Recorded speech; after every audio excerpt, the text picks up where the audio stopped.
زمونږ بچي په غلطو محفلونو غلطو ځایونو کې کینی، بیا سبا هغه الکان د مافیا لاس ته ورغلي وي او هغه کسان په هغې هغه کارونه کوي چې هغه د انسان عقل نه مني. مخکې ورځ ما وکته دومره ښکلي نوجوانان الکان چې هغې په دې ایسو په دې شیزونو باندې راوړېدلي دي. ولې راوړېدلي؟ چې مجلس یې غلط و، د هغې څه ګولۍ استعمالولې، شپه شپه به وي خو ورځ تر ورځه د هغې وجود کمزوري کېږي. دا یو داسې نشه ده چې انسان دننه هم ختم کړي. اخره کې انسان دې ته مجبور وي چې یا پلار هم مړ کړي، بچي مړ کړي، ځان هم مړ کړي.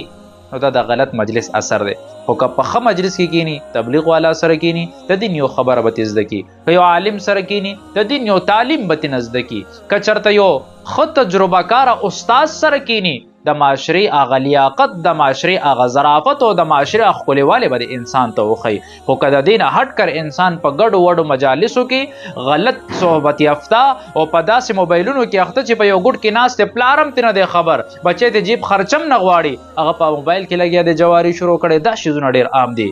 نو خپل مجالس بهترول او د بچي مجلس تپوس کول چې زما بچی کوم ځای کې کیږي.